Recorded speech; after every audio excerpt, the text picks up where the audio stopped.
Desde hace 15 días atrás comenzamos a hablar respecto a los milagros, que todo el mundo necesita milagros mínimos, máximos, sorprendentes, de los que a veces se nos pasan por alto, pero milagros al fin. Yo soy de los que opinan que todos los días vivimos un milagro de alguna u otra manera. El milagro de estar despiertos, de poder abrir los ojos, de poder caminar, que nuestras funciones cerebrales estén más o menos bien, de sentir, de amar, de sufrir, de llorar, porque eso significa que estamos vivos. Yo celebro los que sienten que están vivos. Y los milagros ocurren a veces a la vera del camino sin que nos demos cuenta que están ocurriendo, y a veces son milagros asombrosos del tipo de un Cristo caminando sobre las aguas, el Señor resucitando a un muerto después de 4 días de putrefacción, o a veces es tan sencillo como cuando el Señor se ocupa de las nimiedades, de los callos plantales, de la arena en el zapato, porque esa es la grandeza de Dios, que no hay nada pequeño para Él. Pensamos que la grandeza de Dios se mide porque no hay nada grande para Él, demasiado grande, y es una gran verdad. Nada es demasiado grande para Dios, nada es imposible para Él, todo es posible para nuestro Señor. Pero tampoco nada es demasiado pequeño. Si te importa a ti, también le importa a Dios. Eso únicamente lo vas a entender si alguna vez fuiste papi o mami. Si no, todavía no lo puedes entender en su totalidad. Suena discriminativo y arbitrario, pero así es. No es hasta que uno es padre que comprende realmente que lo que le pasa a un hijo, aunque nos parezca una tontera o una bobería, a nosotros como adultos, sí nos duele en el corazón que a él le duela, que a él le moleste, que a él le lastime. Sea que le destrocen el corazón, sea que se haya sacado una mala nota en el examen, que no sea correspondido en su primer amor, lo que sea. Si para nuestro hijo es importante, también será importante para nosotros si realmente somos sus padres. El Señor dijo: si ustedes, que son padres que tienen problemas, que son mortales, saben dar buenas dádivas a vuestros hijos, cuánto más vuestro Padre Celestial sabrá de qué cosas tenéis necesidad. Esos son los milagros que a veces se nos escapan. Y este, posiblemente que les voy a contar ahora, sea uno de esos milagros, en lo personal, de los que más me gusta, de los que más he vivido. Y esto no desacredita a los paralíticos, los sanados de cáncer, los paralíticos que caminaron, los sordos que oyeron o los ciegos que vieron, sino que me hace acercarme más al Señor, porque son cosas pequeñas las que Él también se ocupa. El evangelista Juan, en el capítulo 2, lo relata de la siguiente manera. Él dice: al tercer día se celebró una boda en Caná de Galilea, y la madre de Jesús, María, se encontraba allí en la boda. También habían sido invitados a las bodas Jesús y sus discípulos. Cuando el vino se acabó, la madre de Jesús le dijo: ya no tienen vino. 4 palabras: ya no tienen vino. Mujer, ¿qué tiene que ver eso conmigo?, dice Jesús. Jesús no tiene una bodega, no se dedica a vender vino, no era el encargado de traer el vino. Así que la pregunta me parece que es más que lógica. ¿Qué tiene que ver conmigo que no haya vino en la boda? Todavía no llegó mi hora, le aclara a la mamá. Su madre le dice a los sirvientes: hagan lo que él les ordene. Aquí hay una típica madre que le importa 3 cuernos lo que el hijo le está respondiendo. Feliz día.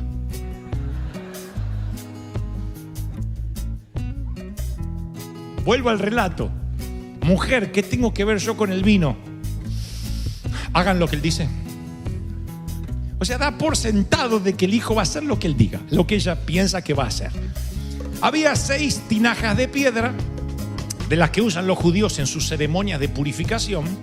En cada una cabían unos 100 litros. 100 litros, miren si había vino, o si va a haber vino. Jesús le dice a los sirvientes: llenen de agua las tinajas. Llenen de agua las tinajas. Y los sirvientes las llenan hasta el borde. Ahora saquen un poco, dice Jesús, y llévenlo al encargado del banquete, al contramaestre, al mayordomo, al chef, lo que sea. Así lo hicieron. El encargado del banquete probó el agua convertida en vino sin saber de dónde había salido, aunque así lo sabían los sirvientes que habían sacado el agua. Entonces llamó aparte al novio y le dijo: oiga, si Esto es una filosofía casi de vida, lo que le va a decir al novio, ¿no? El encargado de la comida o de servir a todos los comensales. Todos sirven primero el mejor vino, o sea, el Malbec argentino primero. Y cuando los invitados ya han bebido demasiado, entonces sirven el más barato. Cuando ya la gente no distingue el tequila del alcohol fino, ahí le sirven el barato. Pero tú has guardado el mejor vino hasta ahora. A mí me encanta y digo que esto es parte de nuestra manera de ver la vida, o bien podría serlo, porque creo que todos tenemos muchas expectativas respecto a nuestra juventud. Y si bien la Biblia dice, alégrate de tu Creador en los días de tu juventud, antes que vengan los días en que no tengas contentamiento, o sea, que te cueste encontrar la felicidad, si bien eso no nos da la pauta a que la edad media o la edad madura no podamos disfrutar del mejor vino. Cuando el Señor está en la ecuación, siempre nos puede sorprender. Y alguien hoy necesita oír esta palabra. En la segunda parte de la vida que no viviste, Dios te va a sorprender con un sabor que nunca antes habías probado en toda tu juventud, en toda tu adolescencia. No te sorprendas, porque Dios te va a dar lo que estás esperando. Alguien tiene que decirme amén. Me mira medio con desconfianza diciendo, ¿seguro? A esta altura, con lo acabado que estoy, sí. Porque cuando Jesús está involucrado en las bodas, siempre ocurren estas cosas milagrosas. Miren, hay días que definitivamente determinan el resto de nuestras vidas. Hay días que definen cómo vamos a vivir a partir de ese día. Hay días que yo creo que no vuelves a ser lo que eras un minuto antes de determinados incidentes. Son como fracciones de segundo. A veces es lo cerca que tuvimos de un accidente. Cuando vemos la muerte respirarnos cerca, la vida nos cambia. Empezamos a valorar realmente lo importante y nos dejamos de preocupar por boberías. A veces no hace falta estar involucrados en un accidente automovilístico, simplemente un diagnóstico médico nos hace valorar lo que decía hace unos instantes, los milagros de la vida, los cotidianos.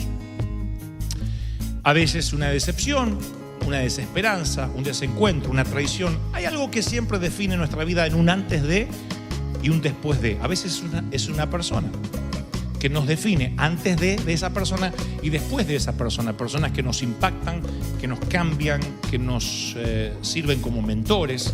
A veces no, a veces son personas que nos desesperanzan y también definen nuestra vida antes de y después de.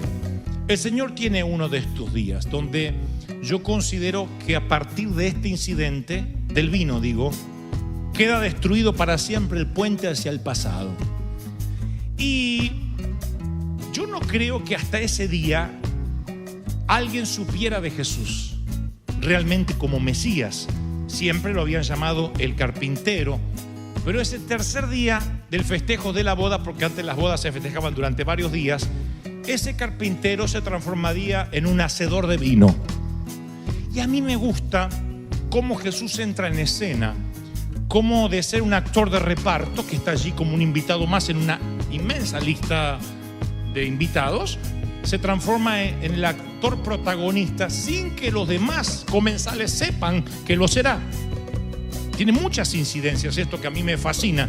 Primero, que este primer milagro de Jesús, recuerden, Jesús todavía no hizo ningún milagro, se dedica a la carpintería. No ha ocurrido ningún milagro, no ha resucitado ningún muerto, no ha sanado ningún leproso, no ha liberado ningún endemoniado. Él es simplemente el carpintero invitado a una boda. Y me gusta mucho, me llena de satisfacción que el primer milagro no tenga que ver con que salva una vida, ni que sana a una persona, sino que tiene que ver con salvar la reputación de alguien. Algo nos quiere decir el Señor. Él va a salvar la reputación de su amigo. Es allí cuando yo siento la revelación del Señor que a Dios le importan los detalles pequeños de tu vida. Oigan los solteros que dicen, ¿y Dios qué le va a importar si yo me caso, termino solo como una ameba? Fíjenselo, el Señor se ocupa. sabe que sola no funcionas. O no funcionas como debería funcionar. Te falta media naranja, media mandarina, medio limón. Algo te falta. Alguna fruta seguro, media sandía, si es gordito.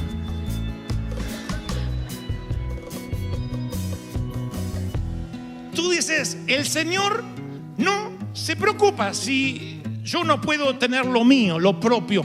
Y pensamos que Dios está en en una cima sensorial, extrasensorial allá arriba, con cosas más profundas. Y sí, técnicamente y escrituralmente Dios dice que sus pensamientos son más altos que los nuestros. Pero nunca vemos a Dios despreocupado por los pequeños detalles. Es aquí cuando diré otra vez la frase que dije hace un momento. Él es tan grande, no porque no haya nada demasiado grande para Él solamente, sino porque no hay nada demasiado pequeño para Él. Si a ti te importa, a Dios le importa. Si a mí me importa, a Dios le importa. Grábate esto en tu corazón, no lo olvides, porque siempre lo ponemos a Dios tan distante de nuestras preocupaciones que después tememos molestarlo por tonterías. Decimos, no, ¿qué le voy a ir al Señor a hablar de esta bobería? Y Dios dice, sí, yo soy el Dios de los grandes problemas y también el resolvedor de boberías. Yo soy al que debes venir a contarme, sincerarte, decir, Señor, este soy yo. Este o esta soy yo, con mis problemas, con mis crisis, con mis miserias. Y estoy necesitando un milagro. Ya sé, no te estoy pidiendo un milagro de resurrección. A lo mejor le estás pidiendo un milagro de que estás harto de luchar con menudencias, con nimiedades. Pero Dios se ocupa de los callos plantales. Dios sabe que cuando tienes arena en el zapato no puedes caminar bien. La arena en el zapato es algo molesto para un soldado aún en plena guerra. ¿De qué le vale saber disparar bien su arma si no puede caminar porque tiene arena en el zapato? En algún momento deberá sacar su bota y quitar la arena. Eso lo sabe cualquier oficial. ¿Qué hace quitándome la arena del zapato? Futbolistas de alta competición en un momento salen fuera del estadio a abrocharse los cordones de su botín. Porque si no se abrochan los cordones, aunque sea el mejor goleador del mundo, tropezará. Y entonces cualquier director, cualquier referee sabe que debe dar unos segundos para que se abroche los cordones, las cintas del botín. Eso ocurre con el Señor. Sabe que la arena en el zapato no te deja caminar libremente. Y sabe que esa arena es molesta, que no te da paz, que te da angustia. Y entonces Él interviene de una manera milagrosa, a veces simplemente para darte tranquilidad, para cubrir tu reputación, porque Dios es tan grande que no hay nada demasiado pequeño para Él. ¿Me prometen que no lo van a olvidar? Bueno, y los que no me prometen, porque se ve que no quieren prometer nada, ¿escucharon? Dios es tan grande que no hay nada demasiado pequeño para Él. Nada. No teman decir cualquier bobería. Nuestros niños chiquititos, los más chiquititos, Jason y Megan, generalmente no tienen problemas de cómo cotiza la bolsa en Wall Street.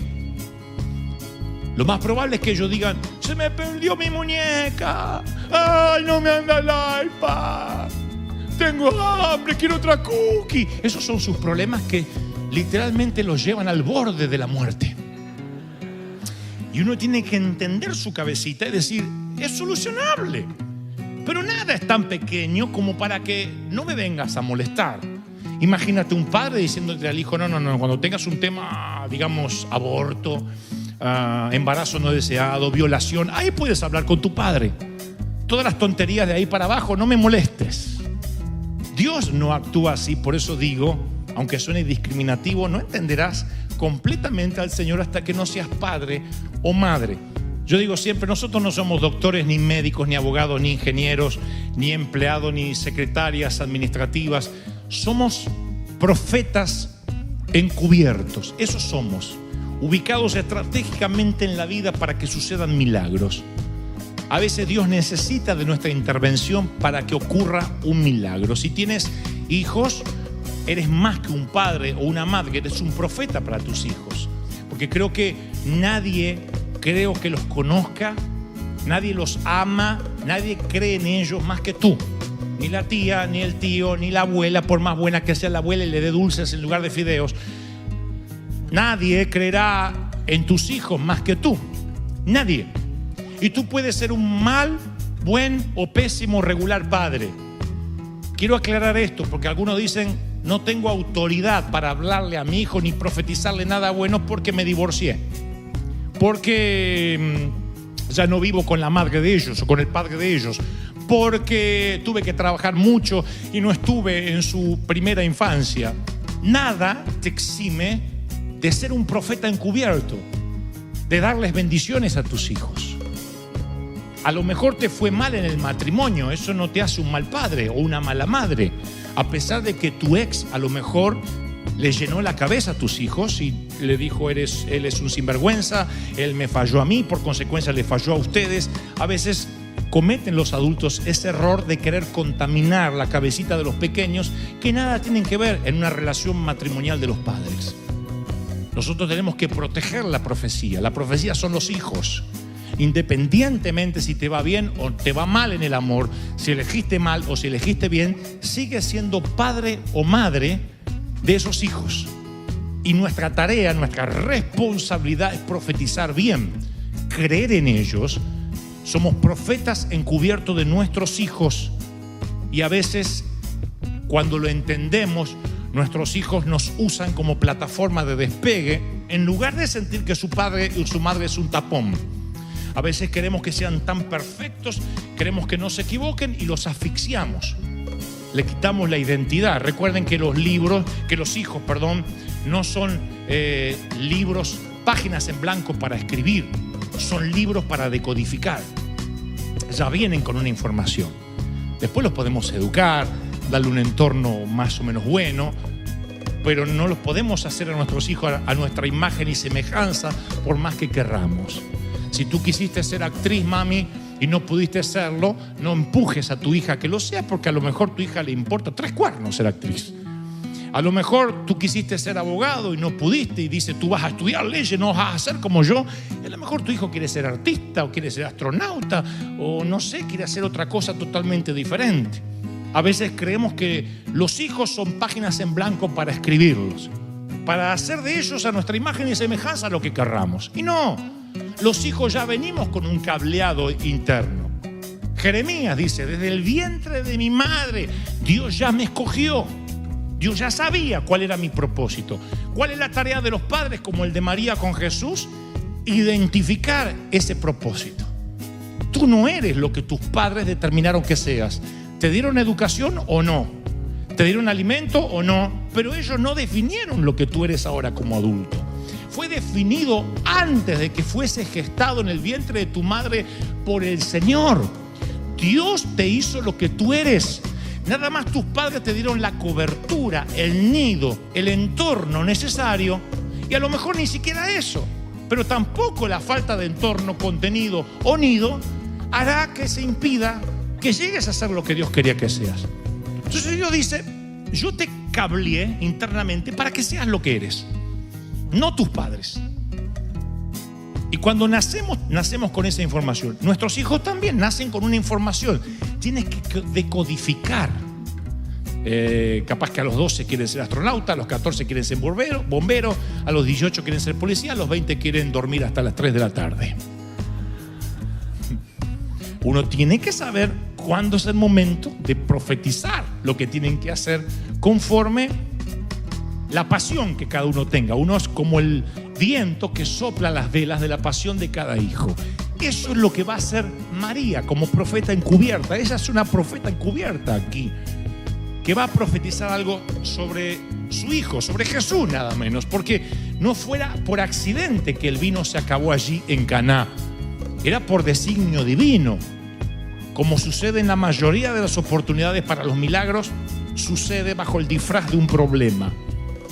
Lo que parece ser un problema es un catalizador para el milagro. A veces creemos que lo que tenemos es un problema. Es justamente lo que Dios dice: y si no tienes ese problema, ¿cómo me voy a glorificar? Siempre los problemas parece que vienen simplemente como una crisis, pero están ocultando un milagro detrás. Y María no hace una oración. No dice: Jesús, Hijo, que además es el Hijo de Dios, resuelve este problema haciendo un milagro. María no pronuncia una abracadabra, no redacta la solución para que Dios la lea, para que Jesús la vea. Ahí es cuando yo afirmo una vez más que Dios no responde al vocabulario, responde a la fe. No responde al palabrerío. Porque lo único que dice María, mirando a su hijo: ya no tienen vino. Quizás Jesús resucitó, se acabó el vino. ¿Qué tengo que ver yo? Hagan lo que él dice. Así fue. No hay otro diálogo en el medio. Que María identifica el problema y dice: ya no tienen vino. María dijo muchísimo hablando muy poco. La confianza, la fe no se mide por la cantidad de palabras. De hecho, yo soy de los que piensa que cuando más confianza tengas, menos palabras vas a necesitar. Puedes hablar con la mirada. Y creo que María no habla mucho, porque los milagros no depende de que también redactes la solución para que Dios la oiga. Insisto, no hay abracadabras. Solo hace falta que tengas fe, no que sepas lo que decir. Solo necesitas saber a quién acudir, como lo hizo María. Y yo te aseguro que si lo buscas a Jesús primero, nunca Jesús será tu último recurso. Jesús es el único que puede convertir tu peor día en el mejor día de tu vida. Porque es el peor día. La novia le está diciendo: te olvidaste del vino. Al ratito le llega la felicitación. Al ratito estaba recibiendo la crítica, 2 minutos después le llega la felicitación. ¡Wow! Guardaste el mejor vino. ¡Qué sorpresa nos tenía! Miren cómo un mal día se transforma en un buen día cuando Jesús está en la ecuación. ¿Qué le está haciendo falta a tu día? ¿Y si hoy terminara como un buen día? ¿Y si mañana lunes fuera un buen día para ti, aunque tú crees que va a ser malo? ¿Y si este fuera tu mejor año tan solo porque Jesús ingresa en estos días maravillosos? ¿Y si esta fuera la mejor temporada, tu mejor verano? Tú dices: no, pero ya empecé mal, prefiero que cambie el año. No hay nada mágico con el calendario. El que tienes que cambiar eres tú. Y aprender de María, que dijo: se terminó el vino. Dice Señor que le digas: ¿qué es exactamente lo que necesitas? ¿Qué te está haciendo falta? ¿Qué te hace falta? Porque a veces sentimos que si le decimos a Dios lo que nos hace falta, lo vamos a ofender a Dios. Va a pensar que soy un pedigüeño. Va a pensar que soy un frívolo, porque mira lo que estoy pidiendo. Cuando hay tantos niños que se mueren de hambre, el Señor da las respuestas correctas. Él dice: sí, yo entiendo que hay pobres, que hay necesidad. Siempre va a haber alguien más necesitado que tú. Pero eso no te exime a que no le puedas decir al Señor qué te preocupa. Pero no nos olvidemos el detalle. Mujer, ¿y yo qué tengo que ver con esto? Todavía no llegó mi hora, dice Jesús. ¿Qué está diciendo el Señor? Bueno, las bodas de Caná serán su debut para los milagros. Ahí es cuando los novios, que eran los protagonistas que figuraban en la tarjeta de invitación, pasan a ser extras de la película y Jesús se roba el papel principal, el rol protagónico. Claro que el crédito se lo lleva el novio. Jesús no dijo: ¡hey! Yo convertí el agua en vino. Todos pensaron que el novio había guardado el vino en alguna bodega, en algún sitio, para sacarlo a último momento. Pero aún así, luego leeremos en las Escrituras, e invitaron a Jesús a predicar en la sinagoga porque habían oído los milagros de las bodas de Caná. O sea, había muchas mujeres, muchas madres ahí que no se pudieron quedar calladas. Jesús no quiere y la madre le da un codazo. Lo conoce bien, dice: es tu tiempo. No estoy sugiriendo que Jesús no creyera en sí mismo, sino que ese empujoncito suave, ese codazo de su madre, fue el catalizador del milagro. Pregunta: ¿a quién hoy, como profeta encubierto, deberías darle un codazo para que tenga el milagro que está esperando? ¿A quién deberías darle una patada en el trasero para que reciba el milagro? ¡Recíbelo! No era él, no importa. ¿Quién me quita lo bailado? ¿A quién deberías darle un empujón santo? Ahí es cuando vuelvo al tema que hablaba recién, un hijo. A veces los hijos necesitan un empujón, un codazo o una patada en el trasero bien dada para que sepan que tienen que comenzar la segunda parte de su vida, la milagrosa. A nosotros el Señor permite que Cristal Catedral nos diga: vayan con Dios. A mí me dolió, no sé ustedes, 3-4 meses estaba así yo. Digo, Señor, si no fuera por esa patada, si no fuera por ese codazo, hoy no viviéramos este milagro de estar aquí en River Arena. ¿Se dan cuenta que a veces un empujón abre las puertas de lo sobrenatural? Alguien tiene que decir amén, aleluya. ¿No será que te estás perdiendo los milagros porque alguien no te está empujando a tenerlos? ¿No será que no eres parte de un milagro porque no empujas a alguien? María le dio un codazo a Jesús, le dijo: es tu turno, vamos, no tienen vino. Y Jesús salva la reputación de su amigo a tal punto que todos le dan el crédito a su amigo. Me enseña tantas cosas esta historia. Primero, insisto, no hay problema tan grande ni tan pequeño para Dios. Si te importa, a Dios le importa. Segundo, me enseña que el Señor sabía que cuando iba a hacer ese milagro terminaría en la cruz, y aún así aceptó, porque ya te conocía, porque ya me conocía, porque quería darte vida eterna. Y entonces esa boda que pensó ser para Jesús simplemente un momento de distracción saludable o sana, se transformó en una cuenta regresiva que terminaría con la cruz apenas, ¿qué? 3 años después, 900 y tantos días después, terminaría ascendiendo a la cruz en el Gólgota después de esa boda. El Señor no olvidaría nunca esa boda. Todo el mundo hablaría de esa boda y eso haría que comience su ministerio, y rápidamente el calendario empezaría a pasar. Yo sé que cuando empieces a vivir tu primer milagro, tus días se van a acelerar, lo siento. Y si vives todavía en una bulia, en un aburrimiento, en un tedio, es porque no te has atrevido a dar un paso adelante. Yo quiero hoy, de parte del Señor que me envía a darte esta palabra, quiero darte un empujón, un codazo. Reciban una patada en el trasero de vuestro pastor. Con amor, con cariño. Así como patean los jugadores para que no duela. Pero alguien necesita una patada hoy y decirle: ¿qué hace que no reaccionas? Cambia algo en tu vida para experimentar los milagros, para experimentar lo que Dios tiene. No te pierdas los milagros a causa de no animarte, de no creerle al Señor. Hay algo, como dije en el servicio anterior, hay algo que debes dejar de hacer o algo que tienes que empezar a hacer, pero necesariamente necesitas un cambio. Si no cambias, no vivirás el catalizador del milagro. Necesitas hacer un cambio. Necesitas que haya gente que te crea. Cuando el Señor dice: llenen las tinajas de agua, hicieron. Por eso María dijo: hagan lo que Él les manda. Yo no sé de milagro, el Hijo de Dios es Él, no yo. Acá no estamos compartiendo deidad. Aquí el que hace los milagros es Él. Hagan lo que Él diga. Si hay algo que mi hijo sabe es hacer milagros. Nunca lo he visto, pero lo creo. Yo vi al Espíritu Santo. Yo vi al ángel cuando dijo: engendrarás al Hijo de Dios. Si es el Hijo de Dios, sabrá qué hacer. ¡Aleluya! Si crees que Dios habló, tiene que oírse ese aplauso al Rey de Reyes. No. Que se escuche el aplauso si crees que Dios habló esta mañana. ¡Aleluya!